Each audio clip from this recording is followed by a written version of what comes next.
कक्षा 9वीं के भैया बहन, आज हम देखेंगे राजनीति विज्ञान का अध्याय 13 अधिकार।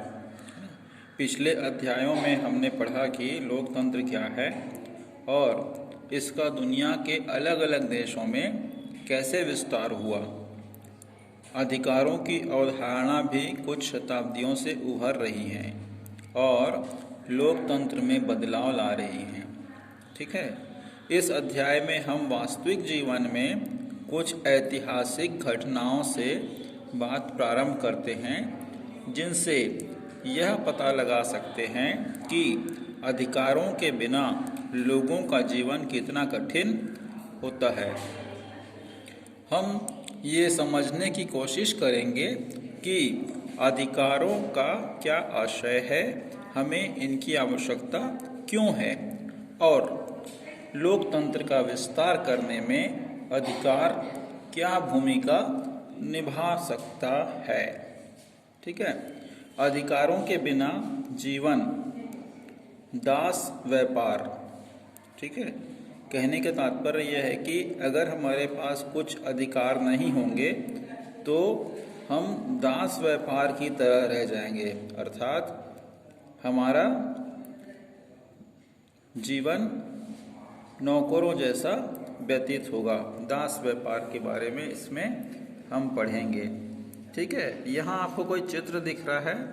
इस चित्र में लिखा है यह दृश्य क्या कह रहा है ना। तो यहाँ पर आप देखेंगे कुछ महिला पुरुष बच्चे अपना जीवन यापन कर रहे हैं, लकड़ियाँ काट रहे हैं, लकड़ियाँ ला रहे हैं, ले जा रहे हैं और साथ में एक सिपाही भी है जो बंदूक लिए उनके साथ चल रहा है। ठीक है, तो यहाँ पर यह दर्शाया जा रहा है कि इनका जो जीवन है वो एक प्रकार से दास जैसा हो गया है, अर्थात नौकरों जैसा हो गया है, जिसे शोषित वर्ग भी कहा जाता है ना। इस प्रकार से यह जो अपने हाथ में बंदूक लिए खड़ा है वो अन्य लोगों से कार्य करवा रहा है। और आप थोड़ा सा देख रहे होंगे कि इनके हाथों में कुछ रस्सी या चेन जैसी बंधी हुई है ना। तो ये क्या दर्शा रहा है, बहुत पुरानी बातों को बता रहा है। इसके बारे में हम आगे पढ़ेंगे।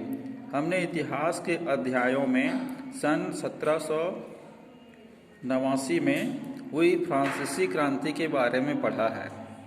ठीक है, फ्रांसीसी क्रांति 1789 में क्रांति हुई। फ्रांसीसी क्रांति की सबसे बड़ी सफलता मनुष्य के अधिकारों की अवधारणा को उभारना है।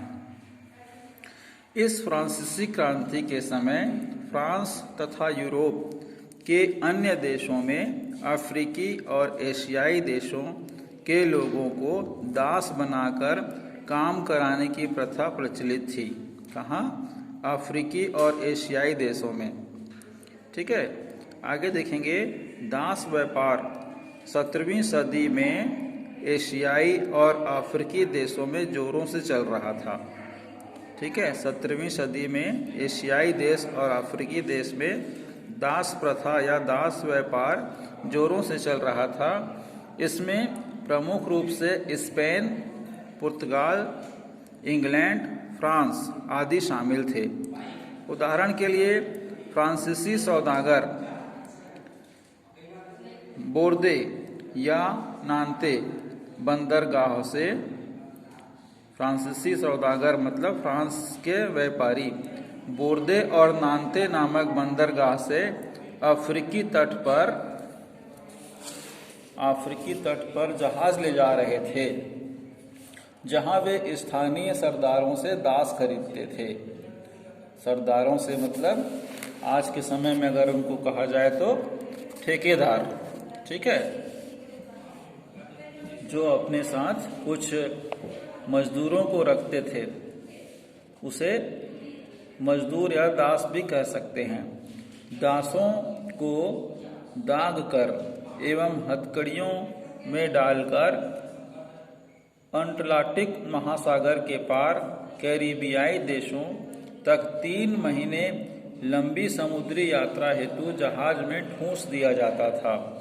जबरदस्ती भर दिया जाता था, वहाँ उन्हें अमेरिका के बागान मालिक खरीद लेते थे। इस लंबी यात्रा के दौरान दासों को तरह तरह के कष्टों का सामना करना पड़ता था। उन्हें समय पर भोजन नहीं मिलता था, कई दास बीमार पड़ जाते थे। व्यापारी उनके साथ पशुओं जैसा व्यवहार करते थे। दास श्रम के आधार पर यूरोपीय बाजारों में चीनी, कॉफी एवं अन्य नील की बढ़ती मांग को पूरा करना मुमकिन था। दास के श्रम के आधार पर यूरोपीय बाजारों में चीनी यानी शक्कर, कॉफी एवं नील की बढ़ती मांग को पूरा करना मुमकिन हुआ। ठीक है, इनकी वजह से जो मांग थी शक्कर की यूरोपीय बाजारों में, कॉफी की और नील की, तो उन किस प्रकार से पूरा किए? दास की मेहनत से। तो बोर्दे और नांते जैसे बंदरगाह दास व्यापार के कारण समृद्ध नगर बन गए। फ्रांस की नेशनल असेंबली में लंबी बहस चली कि व्यक्ति के मौलिक अधिकार उपनिवेशों में रहने वाली प्रजा समेत समस्त फ्रांसीसी प्रजा को प्रदान किए जाएं अथवा नहीं, है ना। लेकिन दास प्रथा पर निर्भर व्यापारियों की खिलाफत के भय से नेशनल असेंबली, इसे हम राष्ट्रीय संसद कह सकते हैं, ठीक है, में कोई कानून पारित नहीं किया गया। क्यों पारित नहीं किया गया? क्योंकि जो असेंबली थी, नेशनल असेंबली थी, उन्होंने व्यापारियों का पक्ष लिया, व्यापारियों के खिलाफ नहीं गए और उसे कोई कानून पारित नहीं किया। अंततः सन 1794 में सम्मेलन ने 1794 के सम्मेलन ने फ्रांसीसी उपनिवेशों में दासों की मुक्ति का कानून पारित कर दिया। यह कानून कुछ समय तक ही लागू रहा। 10 वर्ष बाद नेपोलियन ने दास प्रथा फिर शुरू कर दी। बागान मालिकों को अपने आर्थिक हित साधने हेतु अफ्रीकी अश्वेत लोगों को दास बनाने की आज़ादी मिल गई। अफ्रीकी अश्वेत लोग मतलब काले लोग को दास बनाने की आज़ादी मिल गई। किसकी वजह से? नेपोलियन की वजह से, ठीक है, जिन्होंने 10 वर्ष बाद दास प्रथा फिर लागू कर दी। फ्रांसीसी उपनिवेशों में अंतिम रूप से दास प्रथा का उन्मूलन मतलब समाप्ति या जड़ से उखाड़ देना, जड़ से खत्म कर देना। दास प्रथा का उन्मूलन कब हुआ? 1848 में किया गया, ठीक है। अमेरिका में दास प्रथा को सन 1865 में समाप्त किया गया, किंतु उन्हें नागरिकों के समान अधिकार, दासों को अन्य नागरिकों के समान अधिकार 20वीं शताब्दी तक भी नहीं मिल पाए, ठीक है। आगे देखेंगे क्या बोल रहा है हमारा ये पैराग्राफ। अमेरिका के संविधान में आज़ादी के तुरंत बाद ही अपने नागरिकों को कई अधिकार दिए गए। कहाँ? अमेरिका के संविधान में आज़ादी के तुरंत बाद ही नागरिकों को कई अधिकार दिए गए, लेकिन महिलाओं, अश्वेतों को नागरिक अधिकार हासिल करने के लिए लगातार संघर्ष करना पड़ा। इनको महिलाओं को और अश्वेत लोगों को, जो काले रंग के जो नागरिक थे, उनसे भेदभाव किया जाता था, ठीक है। उन्हें अधिकार हासिल करने के लिए लगातार संघर्ष करना पड़ा। श्वेत महिलाओं को मताधिकार सन 1920 में दिया गया। अश्वेतों एवं अमेरिका के मूल निवासी, जिसे रेड इंडियन कहा जाता है, की स्थिति तो बहुत ही खराब थी। उन्हें अमेरिका में सिर्फ अपने अश्वेत रंग व अलग नस्ल होने की वजह से तरह तरह का भेदभाव का सामना करना पड़ता था। उन्हें बस, गाड़ी, पार्क, रेस्टोरेंट, सिनेमा घर जैसे सार्वजनिक स्थानों पर श्वेत अमेरिकी लोगों के साथ बैठने नहीं दिया जाता था। ठीक है, वे लोग श्वेत अमेरिकी लोगों के साथ बराबरी की बात भी नहीं कर सकते थे। उन्हें खाने पीने तथा मनोरंजन के सार्वजनिक स्थानों पर समान अवसर प्राप्त नहीं थे। सन 1956 में अमेरिका की एक अश्वेत महिला नागरिक रोजा पार्क के साथ बस में सीट के लिए भेदभाव की घटना ने अश्वेत नागरिकों में विरोध की एक बड़ी लहर पैदा कर दी।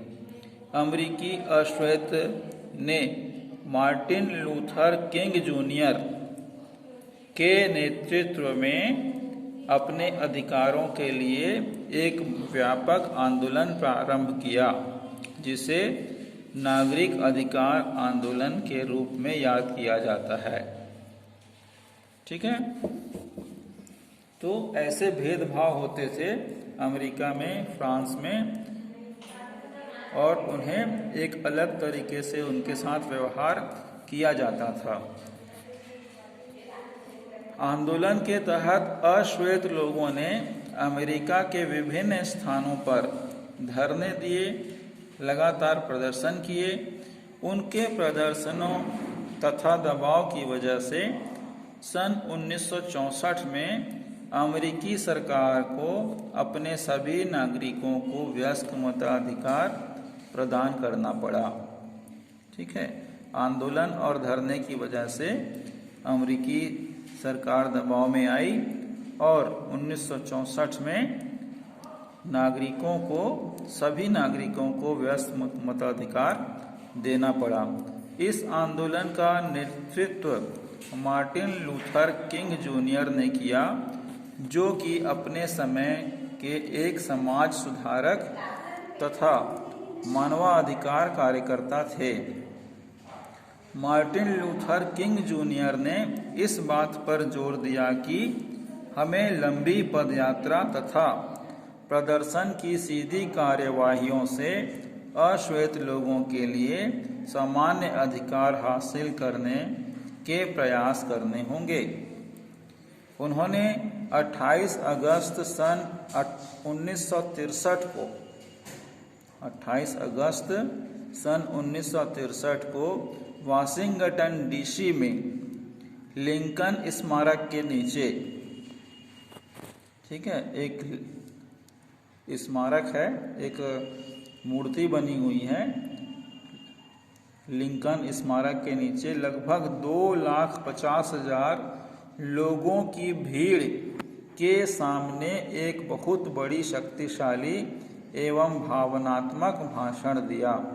किसने? मार्टिन लूथर किंग जूनियर ने। किसके लिए? अश्वेतों के सामान्य अधिकार को पाने के लिए। इस भाषण में को किसी भी मानवाधिकार कार्यकर्ता द्वारा